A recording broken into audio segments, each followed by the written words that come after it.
तो आज हमारा उस बात को लेकर कुछ सरकार से हम प्रश्न पूछना चाहते हैं, क्योंकि सच्चाई है कि हरियाणा की जनता हर वर्ग आज त्रस्त है। इन्होंने हरियाणा को विकास की पटरी से उतार दिया आज, और हरियाणा का बहुत नुकसान किया। ऐसे में हम इस सरकार से कुछ सवाल पूछना चाहते हैं। सही नारा जो है वो 9 साल बेमिसाल नहीं है। सही नारा है 9 साल क्यों है हरियाणा बेहाल। 9 साल और हमारे 9 सवाल। हम अपने 9 सवाल इस सरकार, आप लोग के माध्यम से सरकार से हम ये 9 सवाल पूछना चाहते हैं। पहला सवाल, सरकार बताई 9 साल में हरियाणा पूरे देश में बेरोजगारी दर में नंबर 1 कैसे बन गया। आज भारत सरकार संसद के अंदर लिखित जवाब ये दे रही है कि देश में सबसे ज्यादा बेरोजगारी आज हरियाणा प्रदेश में है। और भारत सरकार, मोदी सरकार ने इस सत्र में यह भी बताया कि ना सिर्फ बेरोजगारी देश में सबसे ज्यादा है, लेकिन हरियाणा की बेरोजगारी दर 3.5 गुना ज्यादा है 2014 से। 2013-14 के मुकाबले में 3.5 गुना हरियाणा में बेरोजगारी बढ़ गई। ये मोदी सरकार बता रही है, केंद्र की सरकार। तो हरियाणा में इतनी बेरोजगारी कैसे आ गई। ना कोई निवेश हुआ, ना इंडस्ट्री आई, ना प्राइवेट में नौकरी, ना सरकारी क्षेत्र के अंदर हरियाणा के अंदर भर्तियां उस हिसाब से सरकारी रोजगार दिलाने में सरकार सफल हो पाई। या तो बहुत से पद समाप्त कर दिए गए, या भर्ती घोटालों में, HPSC SSC घोटालों में वो सारी भर्तियां या तो हो नहीं पाई, एक के बाद एक पेपर लीक हुए।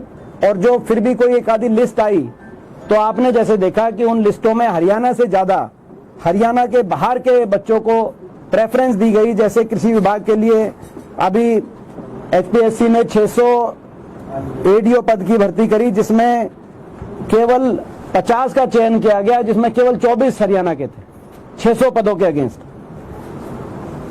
इसी रूप से SDO इलेक्ट्रिकल में भर्ती हुई थी 99 पोस्ट 2021 में, इसमें केवल 22 हरियाणा के, 77 बाहर के। इसी रूप से 2019 में उससे पहले SDO भर्ती हुई थी, उसमें 80 में से 78 बाहर के और 2 हरियाणा के। उस समय JJP की पार्टी ने भी बहुत शोर मचाया था उस पर। आज वो सरकार का हिस्सा है उससे पे। और इसी के साथ इसी साल lecturer group B technical education 157 में 103 बाहर के, केवल 53 हरियाणा के। इसी तरीके से असिस्टेंट प्रोफेसर पॉलिटिकल साइंस की भर्ती में 18 में से 11 बाहर के उम्मीदवार, केवल 7 हरियाणा के। HCS भर्ती 2021 में भी 34 बाहर के सिलेक्ट हुए थे। तो ये हरियाणा प्रदेश, बाकी किसी प्रदेश में मैंने आंकड़े शेयर किए थे कि RPSC ने कहा कि केवल 1% से कम बाहर के प्रदेश राजस्थान में भर्ती किए जा रहे हैं। हरियाणा एक ऐसा प्रदेश है जो जहां पे हरियाणा वासियों से ज्यादा, यहां तक कि 3.25 करोड़ हरियाणा वासियों में से कोई एक भी उपयुक्त नहीं मिला HPSC के चेयरमैन के लायक। उनको भी झारखंड से लाके नियुक्ति की गई। हरियाणा अकेला प्रदेश है जहां भर्ती करने वाले कमीशन के चेयरमैन उस प्रदेश के ही नहीं है, दूसरे प्रदेश के। ये एक नया, मैं समझता हूं, तजुर्बा सरकार ने। और यही कारण है कि आज सरकार, पहला हमारा प्रश्न है नंबर 1 बेरोजगारी कैसे बन गया। हरियाणा में पेपर लीक, भर्ती घोटाले, नोट फॉर जॉब, इन सारे बड़े बड़े घोटालों में के जांच के लिए CBI और ED हरियाणा में कब पहुंच रही है, पहला हमारा प्रश्न। दूसरा प्रश्न, हरियाणा महंगाई और गरीब कल्याण योजना बंद करने में नंबर 1 क्यों बना, कैसे बना। महंगाई में हरियाणा नंबर 1। आपको पता है कि पीछे NSO की रिपोर्ट में बताया गया कि देश भर में महंगाई में हरियाणा नंबर 1। NSO भारत सरकार की रिपोर्ट के अनुसार मई 2023 में खुदरा महंगाई दर हरियाणा में पूरे देश में सबसे रिकॉर्ड स्तर पे पहुंच गई थी। ये मई 2023 की लेटेस्ट रिपोर्ट भारत सरकार की है, क्योंकि वैट सबसे ज्यादा है हरियाणा में। सबसे ज्यादा वैट लगाया गया है। डीजल, पेट्रोल, रसोई गैस का सिलेंडर, बच्चों की स्कूल की फीस, बिजली के बिल। आज सबसे महंगी बिजली हरियाणा में देश के अंदर। तो सबसे ज्यादा महंगाई, और महंगाई के साथ साथ गरीब कल्याणकारी योजनाओं को बंद करने में भी हरियाणा नंबर 1। 100 गज के प्लॉट की स्कीम बंद कर दी, इंदिरा आवास योजना की स्कीम बंद कर दी। जो प्लॉट इस सरकार के पीएम आवास योजना के अनुसार जो हरियाणा को आवंटित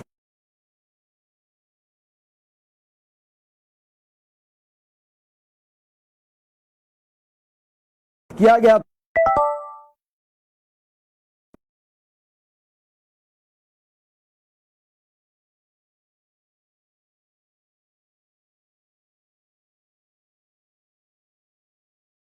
पहचान पत्र के जंजाल में, पोर्टल के जंजाल में गरीब कल्याण योजनाओं से वंचित करने में हरियाणा सरकार नंबर 1, महंगाई में नंबर 1 और गरीब कल्याणकारी योजनाओं को बंद करने में नंबर 1 ये सरकार साबित हो गई है।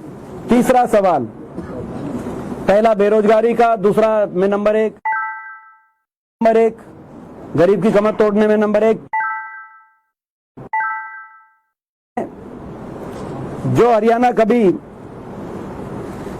विकास दर में प्रति व्यक्ति, आय में प्रति व्यक्ति, निवेश में देश में नंबर 1 हुआ करता, आज वो निवेश दर में देश में आखिरी नंबर पे क्यों आ गया? और विकास की पटरी से हरियाणा क्यों उतर गया? बड़ी बड़ी नई योजनाएं तो आई नहीं, बड़े मंजूर शुदा परियोजनाओं को क्यों ठंडे बस्ते में डाल दिया गया या रद्द कर दिया गया? जो हमारे समय की मंजूर शुदा परियोजनाएं थी आपके सामने है। मैं एक उदाहरण देना चाहता हूं। 9 साल की हुड्डा सरकार में प्रति व्यक्ति आय, कांस्टेंट प्राइसेस पे पर कैपिटा इनकम 16,872 से बढ़कर 1.25 लाख रुपए तक पहुंची थी और यानी कुल मिलाकर प्रति व्यक्ति आय 640% की वृद्धि हुई थी 9 साल में हुड्डा सरकार में, 640%। इसकी तुलना में 9 साल की खट्टर सरकार, बीजेपी की सरकार में प्रति व्यक्ति आय केवल 45% बढ़ा है। यानी कि एक तरफ 7.5 गुना बढ़ा था 9 साल के कार्यकाल में, 7.5 गुना प्रति व्यक्ति आय में बढ़ोतरी हुई थी हरियाणा, प्रत्येक हरियाणा वासी के, और दूसरी तरफ केवल 1.4 गुना बढ़ोतरी। तो ये आप देख सकते हैं, कोई नई परियोजना आई नहीं। हम सरकार से पूछना चाहते हैं क्यों 1 इंच भी नई रेल की लाइन नहीं बनी हरियाणा में? सरकार बताए। मैंने कहा विकास में हरियाणा पीछे क्यों चला गया? क्यों 1 भी इंच रेल की लाइन नहीं बनी? क्यों 1 इंच मेट्रो नहीं बनी? जब 4 साल, जब मेट्रो 2010 से बाहर आई दिल्ली के बाहर, उससे पहले दिल्ली में से बाहर अलाउड नहीं थी, जब उस 4 साल में हम हरियाणा के अंदर 81 किलोमीटर मेट्रो 4 साल में हुड्डा सरकार के समय बन सकती थी, तो 9 साल में 81 नहीं, 8 नहीं, 1 किलोमीटर, आधा किलोमीटर, 8 खंबे तो बन सकते थे। लेकिन क्यों 1 इंच मेट्रो नहीं बनी? क्यों 1 इंच रेल की लाइन नहीं बिछी? क्यों 1 इंच नया थर्मल कारखाना नहीं लगा? क्यों एक नई IMT या औद्योगिक केंद्र, औद्योगिक क्षेत्र हरियाणा के अंदर स्थापित नहीं करा पाई ये सरकार बताए। विकास में क्यों ठप? और निवेश में, निवेश दर में आपको जैसे पता है, RBI ने अभी पीछे जो आंकड़े निकाले उसके अनुसार हरियाणा निवेश दर में सबसे कम निवेश हो रहा है हरियाणा। मैंने चंडीगढ़ में प्रेस कॉन्फ्रेंस भी करी थी इसको लेकर। तो आज विकास और निवेश में हरियाणा क्यों लुढ़क गया, देश में सबसे पीछे क्यों आ गया, ये हमारा अगला प्रश्न था। चौथा सवाल, जो प्रदेश हरियाणा कांग्रेस की सरकार के समय, हुड्डा सरकार के समय, किसानों को जिस प्रदेश में सबसे ज्यादा रेट मिलते थे, भाव, सबसे सस्ती बिजली मिलती थी, सबसे ज्यादा सब्सिडी मिलती थी, बिल माफी होती थी, लोन माफी की सुविधा किसान को थी, आज वही प्रदेश हरियाणा देश में किसान अत्याचार में नंबर 1 कैसे बन गया? हमारा सवाल। सबसे ज्यादा किसान आंदोलन में अगर लाठीचार्ज हुआ किसान पे तो हरियाणा के अंदर हुआ। सबसे ज्यादा अगर किसान पे आंसू गैस के गोले दागे गए, उसको पानी की बौछारों के निशाने पे लिया गया, उस पर हर प्रकार का अत्याचार हुआ तो हरियाणा प्रदेश के अंदर हुआ। सबसे ज्यादा मुकदमे अगर बनाए किसानों पे तो हरियाणा प्रदेश। उसके बाद समझौता हुआ, 750 किसानों की जानें चली गई, उसमें समझौता हुआ। हम सरकार से पूछना चाहते हैं समझौते का क्या हुआ, ये हमारा अगला प्रश्न है। आज किसान अत्याचार में देश में नंबर 1 पे हरियाणा कैसे पहुंच गया? बेरोजगारी में देश में सबसे आखिरी और किसान अत्याचार में नंबर 1। 5वां हमारा सवाल, हरियाणा को भ्रष्टाचार और घोटालों में नंबर 1 किसने बनाया? कैसे बना हरियाणा भ्रष्टाचार और घोटालों में नंबर 1? एक के बाद एक घोटाले। ये भ्रष्टाचार के आधार पर सरकार बनी है जेजेपी का, आपको पता है। आज सबके सामने बात है कि कोई 5100 बुढ़ापा पेंशन में समझौता हुआ नहीं था। ये तो अपने भ्रष्टाचार की फाइलों को बंद कराने के लिए और भ्रष्टाचार की छूट के लिए महकमे बांटकर प्रदेश को लूटने के लिए ये गठबंधन हुआ था। आज सबके सामने आ चुका है एक के बाद एक घोटाला। घोटालों की हर रोज, हर महीने, हर हफ्ते एक नई लिस्ट आती है।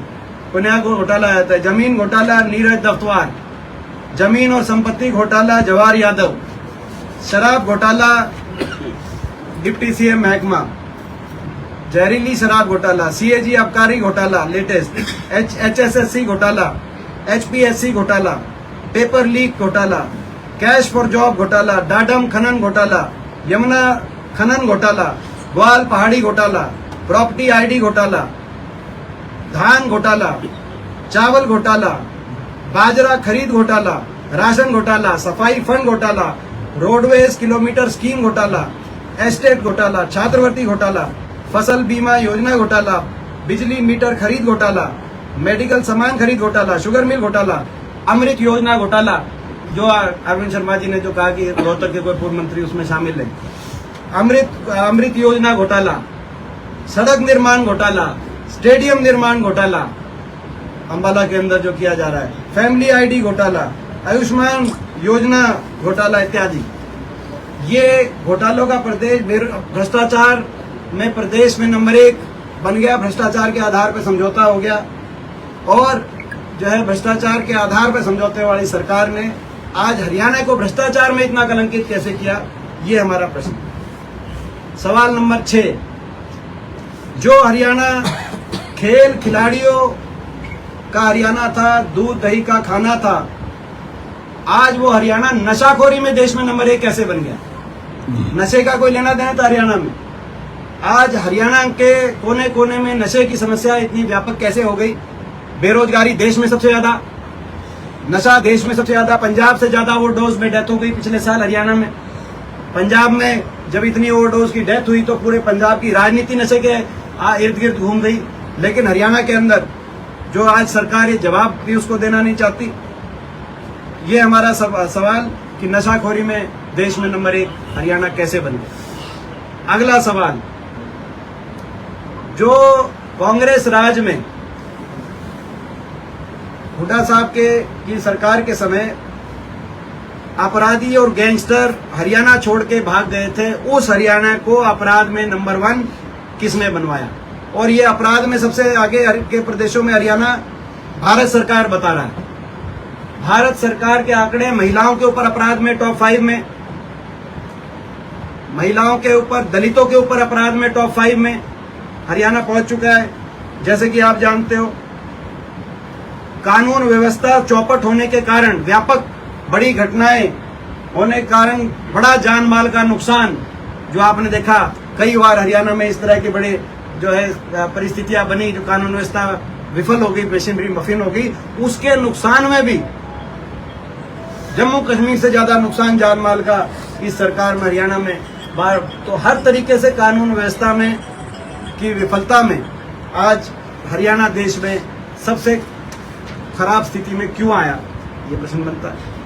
हमारा 7वां प्रश्न, 2014 में जिस प्रदेश पे 61,000 करोड़ का कर्जा था, बिना कोई रेल की लाइन बनवाए, बिना कोई मेट्रो बनवाए, बिना कोई आईएमटी या औद्योगिक क्षेत्र बनवाए, बिना कोई बहुत बड़ी विश्वविद्यालय, यूनिवर्सिटीज इस तरह की कोई करे, बिना कोई थर्मल का कारखाना बनाए, आज उस प्रदेश पे 4 लाख करोड़ से ज्यादा कर्ज कैसे चढ़ गया?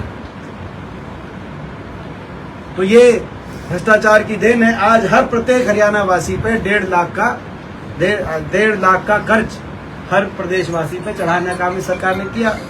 और कार्य क्या किया वो आपके सामने, को कार्य किया नहीं।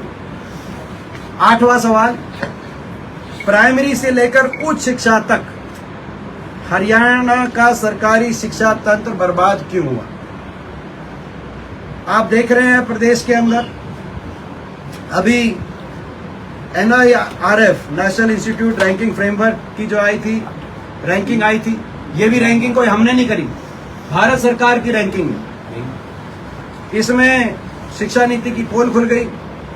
एनआरआई रैंकिंग के अनुसार ओवरऑल टॉप 100 में हरियाणा का कोई उच्च शिक्षण संस्थान नहीं है।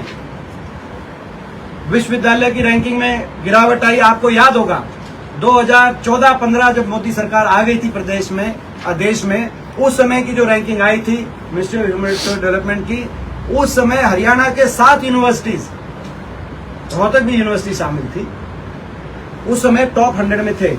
आज एक भी क्यों नहीं?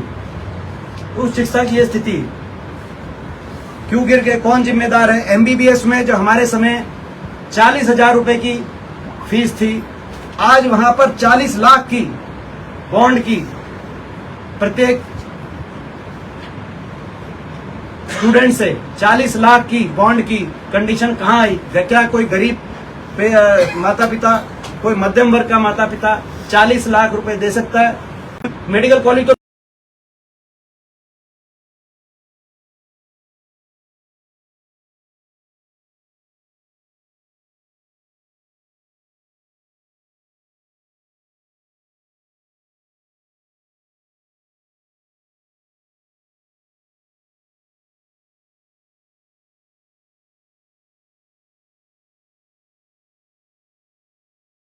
तो भी बनाए गए थे।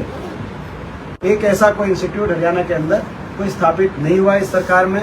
और यहां तक कि प्राइमरी, सेकेंडरी एजुकेशन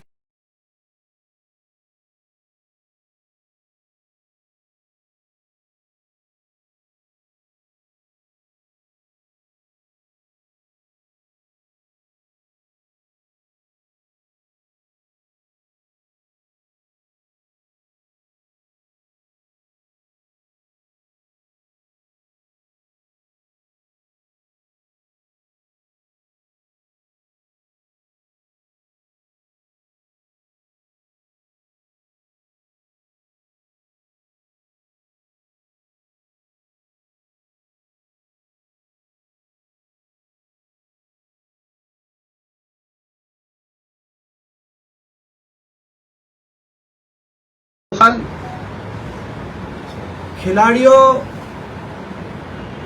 को सम्मान देने वाला हरियाणा, पद लाओ पदक पाओ की नीति वाला हरियाणा, ऐसे हरियाणा में पदक विजेता खिलाड़ियों के साथ फोटो खिंचवाने वाली सरकार के मुख्यमंत्री, खेल मंत्री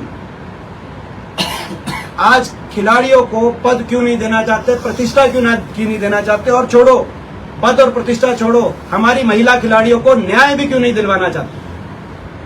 केवल उनके साथ फोटो खिंचवाना चाहते हैं। ये कितनी घोर अन्याय की बात है। इसमें महिला बेटी बचाओ बेटी पढ़ाओ के नारे की भी और खेलो इंडिया नारे की भी अगर एडवर्टाइजमेंट कहीं देखनी है तो हरियाणा आइए। आपको बेटी पढ़ाओ बेटी बचाओ, क्योंकि वो बेटी बचाओ पढ़ाओ बेटी बचाओ नहीं निकला, वो ब्रिजभूषण बचाओ निकला, वो खेलो इंडिया नहीं निकला। तो ये स्थिति है। आज ये 9 साल 9 सवाल हम आपके माध्यम से इस सरकार से पूछना चाहते हैं कि सरकार बताए ऐसा हरियाणा का भट्टा आपने कैसे बिठाया? क्वेश्चन करोगे? प्रश्न और भी बहुत से बनते हैं। अब 7 महीने का समय बचा है तो प्रश्न ये भी बनते हैं कि इन्होंने अपने वायदे पूरे क्यों नहीं किए?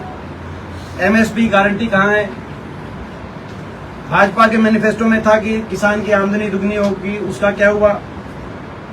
5100 बुढ़ापा पेंशन का वायदा था, उसका क्या हुआ?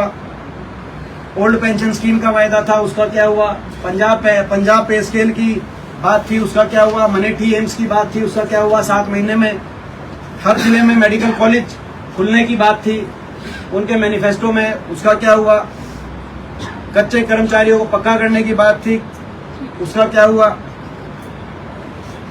ये सारी जो उनकी मैनिफेस्टो की और भी बहुत से ऐसे हैं जो उनके मैनिफेस्टो में अगर देखा जाए बीजेपी और जेजेपी, खैर वो तो मैनिफेस्टो की तो कोई बात रही नहीं, ये तो गठबंधन है ही नहीं। मैनिफेस्टो के आधार पे तो ठगबंधन साबित हुआ, जैसे कि आप सब जानते हैं, कोई में नई बात नहीं है। ये आपको हम प्रेस नोट के माध्यम से आप सबको पहुंचवाएंगे ताकि आपका काम हम आप लोग का भी ध्यान रखते हैं, आप लोग का भी ख्याल रखते हैं, तो आप भी हमारा ख्याल रखना। जब हम प्रेस नोट भेजें तो उसमें ज़्यादा काट छाट मत करना। हमारे 9 साल 9 सवाल, क्यों प्रदेश की जनता बेहाल, ये मैं समझता हूँ कि जो है। और एक और मैं बात कहना चाहूँगा, बड़ा भारी इस सरकार ने काम तो कुछ किए नहीं, हरियाणा का बहुत नुकसान करा दिया, लेकिन मेरी जानकारी में आया है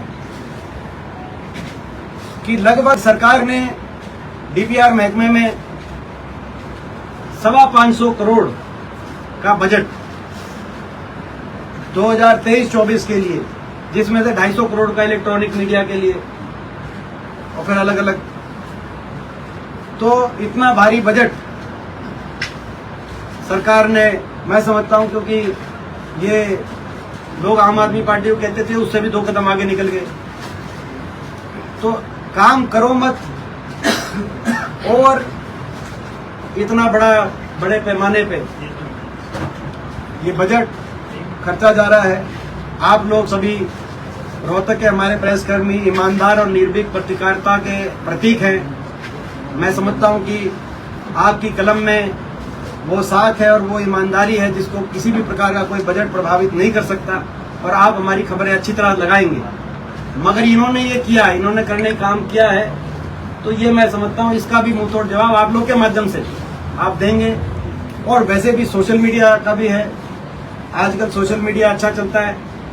और जहाँ तक सोशल मीडिया की बात है, हम सोशल मीडिया की अपने सारे साथियों को कहना चाहते हैं, अब ये सोशल मीडिया पे भी बजट खर्च रहे, लेकिन सोशल मीडिया में बजट खर्चने से जन भावनाएं दबाई नहीं जा सकती, क्योंकि बजट खर्च के सोशल मीडिया पे ये दिखाएं कि भाई बहुत अच्छा है, ये वो बड़ा अच्छा काम हुआ, बहुत इस सरकार ने बड़ा बढ़िया काम किया, बीजेपी सरकार, तो उस पर 9 व्यू, और ये दिखाएं कि भाई ये देखो क्या हो रहा है, सरकार ने भट्टा बिठा दिया, उस पर देखें 90,000 व्यू। तो जो लोग देखते तो हमारी, इसीलिए सोशल मीडिया वाले वो आप सत्य दिखाते हैं, और अगर कोई सोशल मीडिया वाला प्रभावित हो जाता है तो दूसरा जो सत्य दिखाता है उसका ज्यादा टीआरपी बढ़ा देते हैं। हम विपक्ष में है तो हम टीआरपी तो बढ़ाएंगे किसी ना किसी की। तो मैं समझता हूं कि ये सरकार के कारनामे हैं। 9 साल 9 सवाल। अब हम लेंगे आपके सवाल।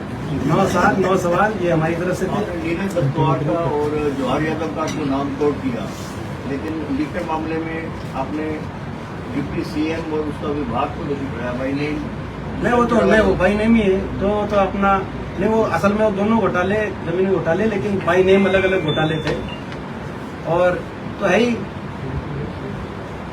तो है, इसमें कहने की कोई जरूरत नहीं कि जिसके पास महकमा है। और हम तो कह ही रहे हैं, ये तो गठबंधन ही भ्रष्टाचार के आधार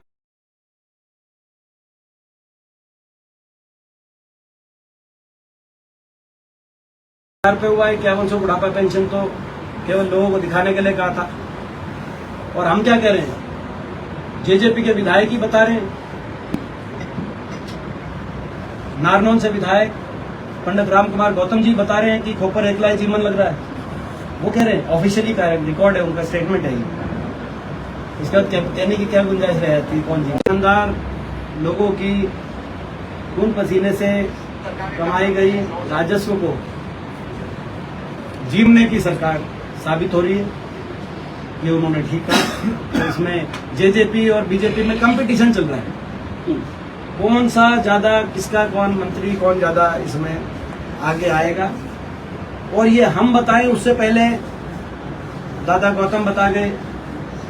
हम धन्यवाद करते हैं, पंडित हमारे डॉक्टर अरविंद शर्मा जी बता गए, हम उनका धन्यवाद करते हैं। उन्होंने बता दिया कि भाई अमृत घोटाले में क्या, कौन, हमने तो कहा नहीं कुछ, पलट भी गए वो तो चलो, तो वो तो कोई जो है वो तो फिर पलट जाएंगे, तो क्या है, वो तो जो है जो वो तो जिसको पलटना है वो कोई एक बार तो नहीं पलटेगा, तो कई बार पलटेगा। अच्छा एमपी साहब, आपने कहा कि स्टेट की जो जॉब्स हैं वो आउटसाइडर्स को दी जा रही है, तो इसके पीछे गवर्नमेंट का क्या इंटरेस्ट है? नहीं, या इसमें- इसके पीछे कोई इनकी साजिश है, क्या है, कॉन्स्पिरेसी है, कोई पर्पस क्या है इनका? देखिए, कई बातें इसमें मैं हर गवर्नमेंट का कर्तव्य होती है सरकार की कि वो अपने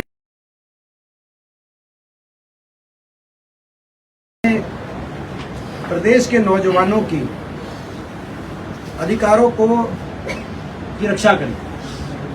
उसका कई तरीके से उसकी रक्षा की जाती है। उदाहरण के तौर पे ज्यादातर प्रदेश ऐसे हैं जहां पे जितने भी आपके इम्तिहान होंगे वो उनकी लैंग्वेज में लेना कंपलसरी है। गुजरात उसमें शामिल है, गुजराती भाषा में देना पड़ेगा आपको।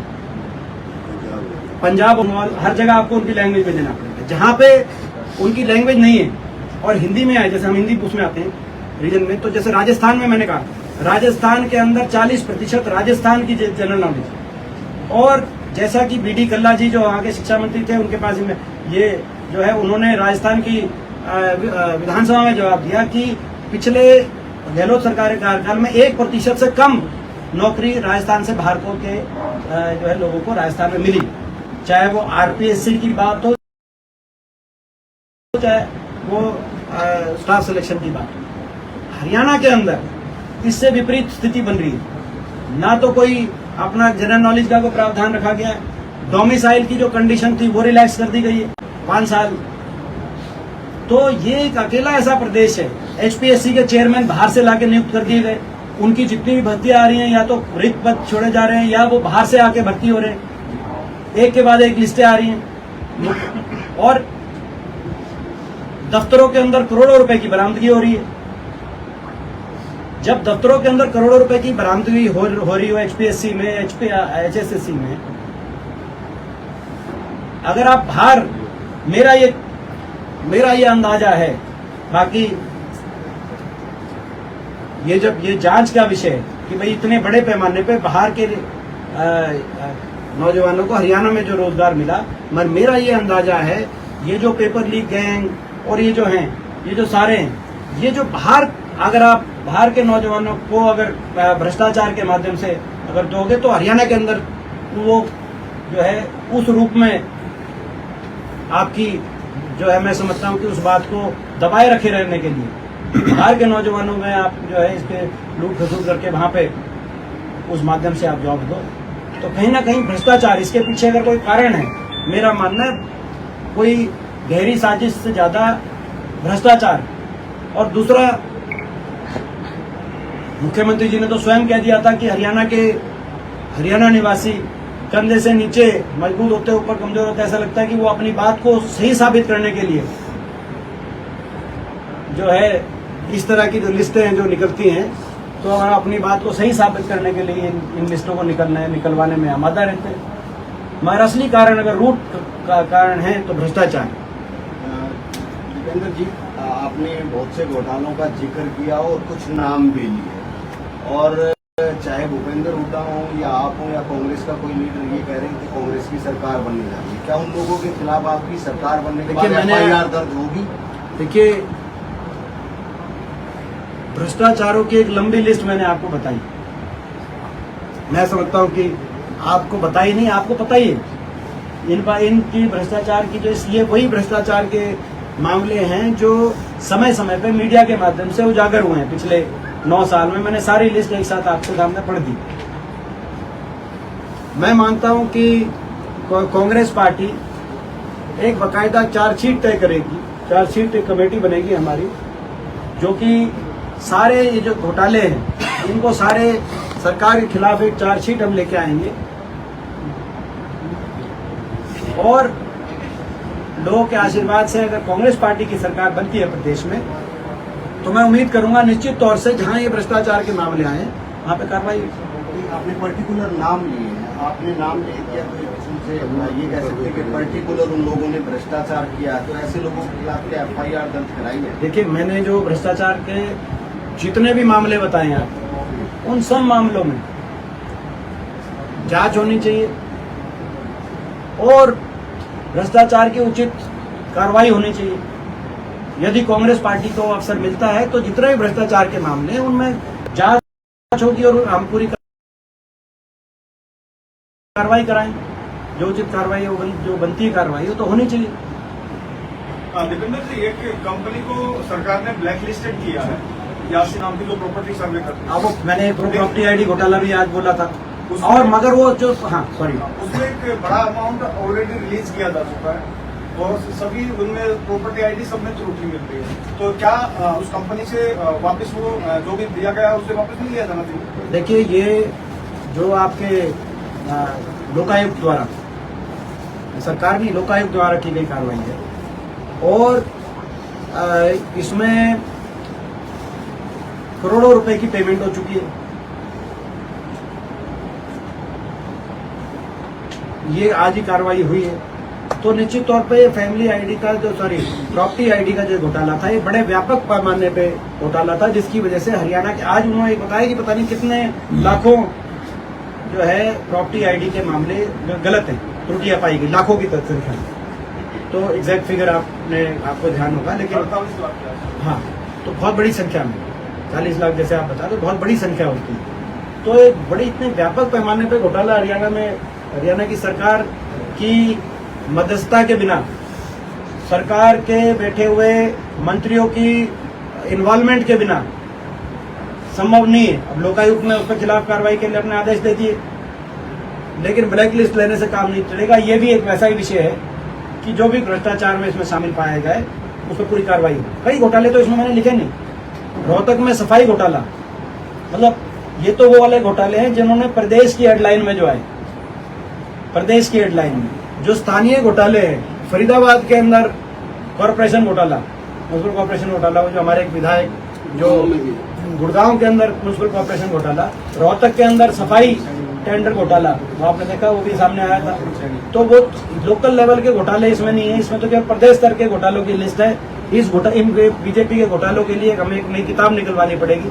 उस किताब की जो है मैं समझता हूँ कि पूरा ये एक स्थिति है। इसमें एक चीज और है कि बहुत सारी सर्विसेज है हरियाणा गवर्नमेंट की प्रॉपर्टी आईडी से अटैच है, उन सर्विसेज पे भी इफेक्ट आएगा। बिल्कुल।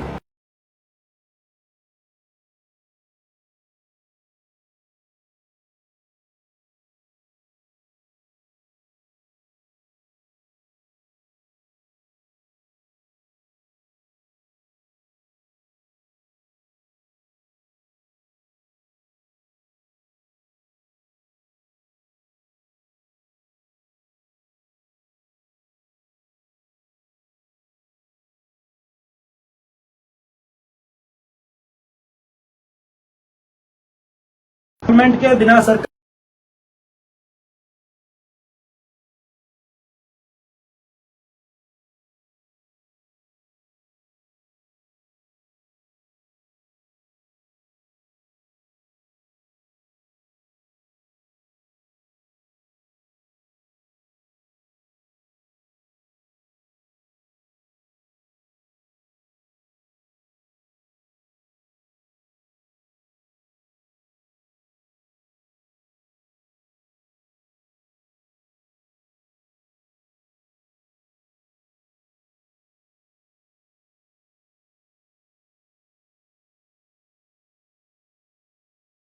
हर प्रकार के सरकारी एजेंसीज का दुरुपयोग करे इस बड़े पैमाने पे, वो सरकार जो है आज उस लोकतंत्र की रक्षा के लिए, विपक्ष तो लड़ाई लड़े, लेकिन उसके लिए आप लोग भी इस बात को समझें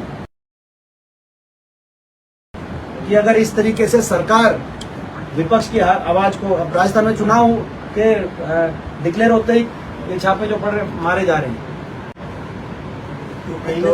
प्रदेश कांग्रेस कमेटी के हमारे प्रधान के, मुख्यमंत्री जी के, जो वहाँ पे गहलोत साहब है, हर व्यक्ति के पहुंचे हुए हैं। तो ये केवल राजस्थान का उदाहरण नहीं है, छत्तीसगढ़ में भी ये स्थिति, मध्य प्रदेश में कहीं ना कहीं वो दबाव भूपेंद्र सिंह हुड्डा पर भी तो नहीं दिया जा रहा। अनिल विज कह रहे हैं कि जेल में कमरा तैयार करवा दिया। तो वो हुड्डा साहब उसमें कई बार जवाब दे चुके हैं। और जो है कोई ऐसी धमकी नहीं है इनके पास, और कोई ऐसी जेल नहीं बनी बीजेपी के पास जो हमें ईमानदारी से लोगों की लड़ाई लड़ने से रोक सके। मेरे परदादा जी को काले पानी की सजा हुई थी अंग्रेजों के समय। मेरे दादाजी 8 साल जेल में रहे अंग्रेजों की काली कोठरियों में। तब ये नहीं पता था देश आजाद होगा कि नहीं होगा, तब भी हमने जायज लड़ाई लड़ी थी। हुड्डा साहब में वो संस्कार हैं, हमारे में वो संस्कार हैं। हम ईमानदारी से हरियाणा वासियों की, देशवासियों की, भारतवर्ष की लड़ाई लड़ने के लिए हम लड़ाई लड़ते रहेंगे। बीजेपी के पास कोई ऐसी धमकी और कोई ऐसी जेल नहीं है जो हम उस जवाब का जो उन्होंने बोला ना उसको आप सुना देना जिन्होंने बोला। सरकारी रोल अच्छा 9 साल के और दूसरी बात, ये जो बारी बारी बोलते हैं कि ये जो है ये आज नहीं बोल रहे, 9 साल से बोल रहे। क्या ये कोर्ट है? क्या ये जज है? कैसे बोल सकते हैं? कोई सरकार में बैठा हुआ कोई व्यक्ति, आज आपने बोला मेरे से प्रश्न पूछा कि इतने घोटाले गिनवाए, तो मैंने यही कहा कि जांच होनी चाहिए और जांच के उचित कार्रवाई होनी चाहिए। मैंने नहीं कहा कि किसी को जेल में डलवाएंगे, किसी को जेल, क्योंकि ये तो प्रजातंत्र का तो ये तो नियम है कि जांच हो। ये इनको किसने अधिकार दिया ये कहने के लिए? और यही हम कह रहे हैं कि प्रजातंत्र को बचाने की भी लड़ाई। अच्छा दीपेंद्र जी, कांग्रेस का संगठन के तौर पर चुनाव को देखते हुए कैसी तैयार है? बीजेपी ने तो अपना हरियाणा का प्रदेशाध्यक्ष भी आज बदल दिया है, ओम प्रकाश नायब सिंह सैनी को बना दिया है, नायब सिंह सैनी को। आपकी किस तरह की तैयारी है संगठन को लेकर? ये हमें जानकारी, देखो इस बारे में जानकारी नहीं, आप संगठन की, आपकी कांग्रेस की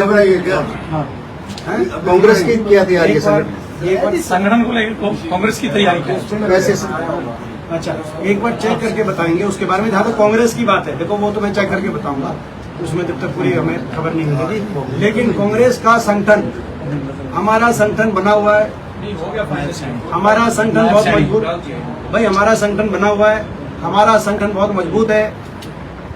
कांग्रेस का संगठन घर घर में, बीजेपी का जो संगठन है वो पन्नों तक सीमित है। आपको याद होगा कि पिछले कई दिनों से, पिछले मैं कहूँगा कई वर्षों से, 2019 के इस टाइम से ही चुनाव से, जो बीजेपी के प्रदेश अध्यक्ष धनखड़ साहब वो कहते हैं कि भाई, धनखड़ साहब की लगातार स्टेटमेंट है कि हमारा पन्ना प्रमुख बन गया और इनकी संगठन नहीं, इनका संगठन नहीं। और जब चुनाव हुआ था 2019 में, उस समय में हमने कहा था कि हमारा संगठन घरों तक है, आपका संगठन पन्नों तक है। मैं समझता हूँ जब वो चुनाव क्षेत्र में गए होंगे, हमारे बैठे हैं कुलदीप जी बादली विधानसभा क्षेत्र से, तो उनको बादली विधानसभा क्षेत्र में महसूस हुआ होगा कि हमारा संगठन घर घर तक था, तभी वहां से कांग्रेस जीती, तभी प्रदेश के अंदर कांग्रेस की 31 सीट आई। केवल 3900 वोट शेयर में केवल 3900 वोटों का फर्क रह गया पिछली बार। और वो 3900 वोट, वो 3900 वो आदमी थे जो ये मान के वोट डालने नहीं गए कि 75 पार आ रहे हैं, इसमें क्या वोट देंगे। नहीं तो 3900 वोटों का फर्क नहीं है प्रदेश में। तो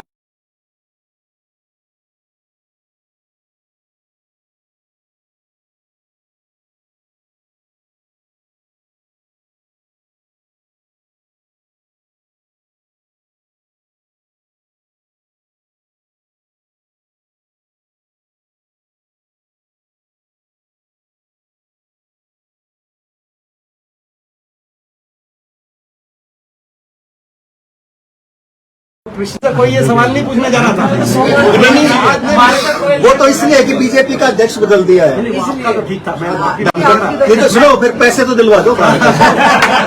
दीपेंद्र जी देखो, सुनो भाई, देखो इसमें जो ये मैं बजट बता रहा हूँ आपको, ये मैं बजट बता रहा हूँ 525 करोड़ कहाँ, हरियाणा का है? और हरियाणा का 2023-24, मतलब ये जो तो आपने ये नहीं सुनो, हम इसमें खुश हैं, अगर आप लोगों तक वो पहुंचे ईमानदारी से। लेकिन मैं एक और बता रहा हूँ, इसमें भी बड़ा भारी घोटाला सामने आएगा।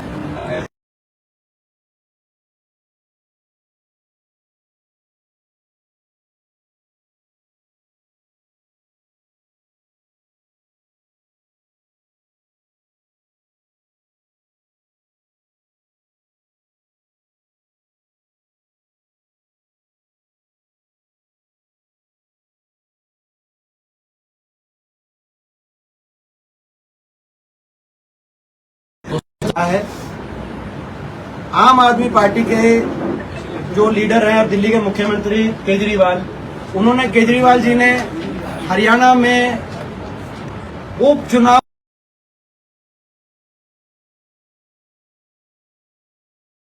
आदमपुर में ये कहा कि पंजाब के पास देने के लिए अतिरिक्त पानी नहीं है।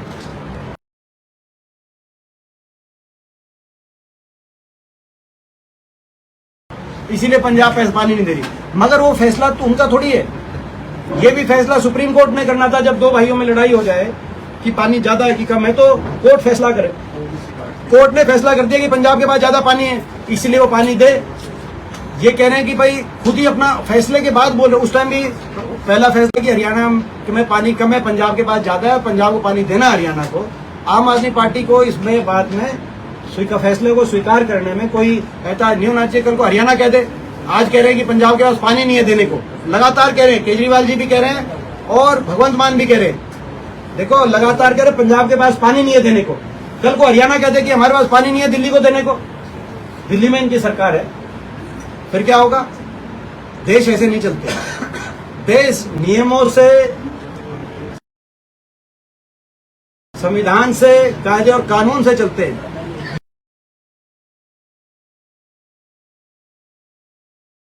ये मैं बताना चाहता हूं उनको, आम आदमी पार्टी के दिल्ली के मुख्यमंत्री जी को बताना चाहता हूं, केजरीवाल साहब। देखिए पंजाब के जो उनके दुर्भाग्य है, पंजाब के मुख्यमंत्री जो बोल रहे हैं बड़ा भारी दुर्भाग्य है, लेकिन ये उनकी पार्टी के अध्यक्ष भी यही बात कह रहे हैं, वो और भी ज्यादा बड़ा दुर्भाग्य है। यानी साहब 9 साल के दौरान करीब 30 घोटाले सामने आए, 3 हिंसक आंदोलन हुए, जांचें दबा देते हैं। जैसे कि आपको पता है कि भाई कई ऐसी जांच रिपोर्ट है जो बड़ी बहुचर्चित रही, लेकिन उनको दबाया गया। और बाकी घोटाला देखिए, आज के दिन जांच एजेंसियां जो देश की ओवर टाइम काम कर रही है। उनका काम यह है कि भाई विपक्ष की कोई भी मजबूत आवाज हो देश में, उस आवाज को किस तरीके से घेरा जाए, उस आवाज को कैसे कुचलने के लिए पूरा प्रयासरत किया जाए। और उसके बाद मीडिया को भी, कोई मीडिया भी, तो आपने कहा मीडिया में भी ये जांच एजेंसियां मीडिया की तरफ खोलने में भी इनको कोई जो है, इन्होंने कोई किसी तरह का इनका कोई इन्होंने नहीं दिखाया कि भाई, तो पूरा अपना मीडिया की तरफ भी, तो ये स्थिति है। अच्छा ये कंफर्म है क्या जो बता रहे हो? सुनो, कंफर्म है, वो एक बार कंफर्म करके उस पर दे दो टिप्पणी। वो कंफर्म राष्ट्रीय सचिव है, मेरे पास राष्ट्रीय सचिव सचिव सचिव कर लो एक बार अपनी फिर भी कंफर्म। सैनिकों देखिए इसमें तो भाजपा का ये अंदरूनी मैटर है, इस पर तो हम देखो किसी भी कोई भी पार्टी जो है उसके संगठन के फैसलों को लेकर वो उनका अंदरूनी मामला है। हम बीजेपी को कार्य जो इन्होंने किए 9 साल में भट्टा बिठा हरियाणा का, उस पर हम सवाल पूछते हो। तो बीजेपी की आदत है, बीजेपी की आदत है कि वो अपने काम नहीं बताते, कांग्रेस के संगठन पे सवाल पूछते रहते हैं। कांग्रेस के अंदरूनी जो है संगठन पे धनखड़ साहब भी काफी कहते थे आपके संगठन के बारे में, वो कहते थे तो आपकी तो चिंता है, तो चिंता करें एमपी साहब। क्या चुनाव से ठीक पहले प्रदेश अध्यक्ष का बदलना क्या संगठन के लिए सही संकेत है? क्या जी? भाजपा के क्या जातिगत तौर पे कोई साथ नहीं? ओबीसी कार्ड खोलने का कोई? देखिए मैं जो मैंने कहा कि ये बीजेपी का संगठन का उनका अपना फैसला है, ये फैसला का जो है आकलन करना उनका काम है। हमारा काम है इस प्रदेश सरकार की ऑन द मेरिट सरकार कैसी चली है उसका आकलन करके आप लोगों के माध्यम से लोगों तक ये पहुंचाना कि भाई प्रदेश में क्या स्थिति है।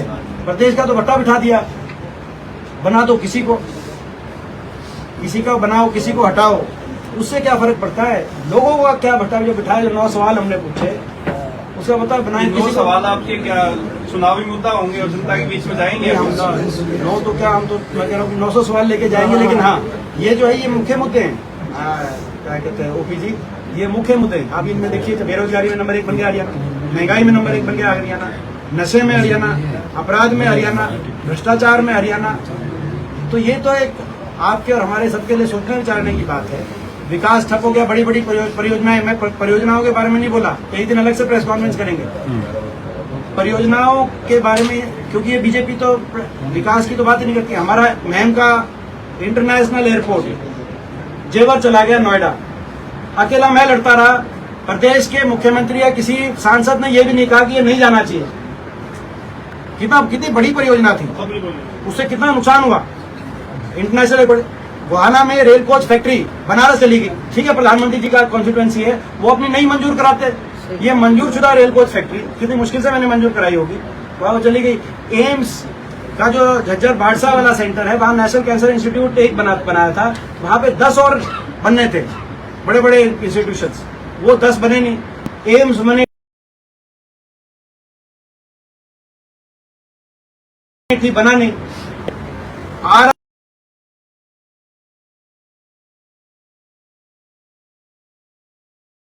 RRTS ये सबसे महत्वपूर्ण है, इसके लिए मैं अलग से प्रेस कॉन्फ्रेंस करूंगा एक दिन।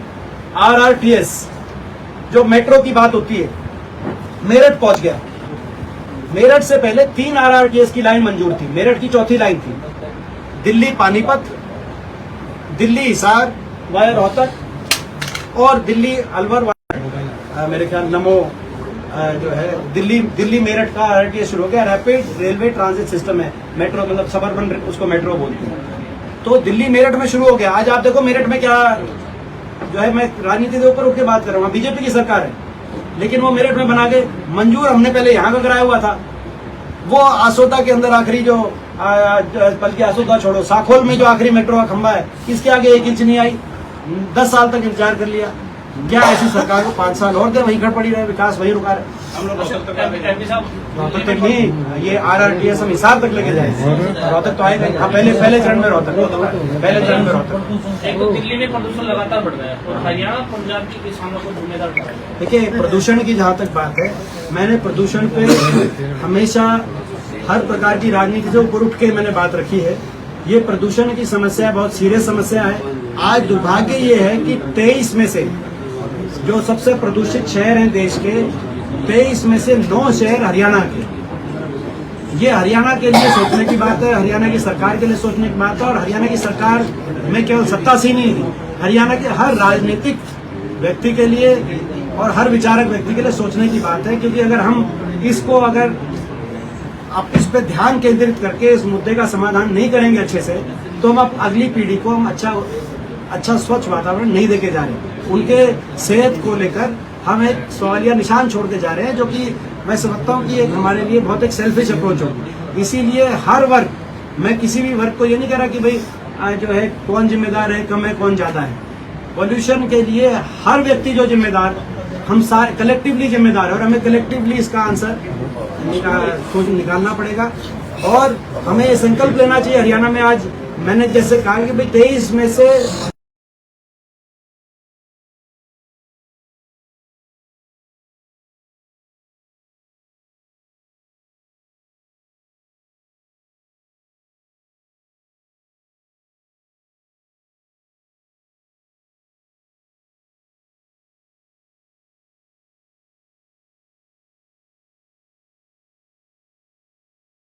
हरियाणा की 9 इन कुछ चीजों में, क्योंकि जो पोल्यूशन है वो तो हमारी अगली पूरी पीढ़ी को हमारे को अफेक्ट कर रही है।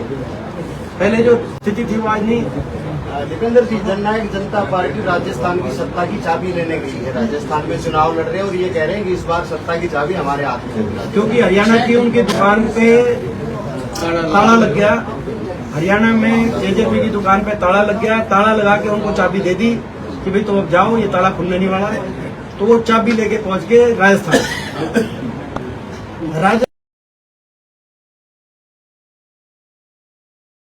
राजस्थान में ढूंढ रहे हैं कि भाई वो चाबी कहाँ फिट होगी।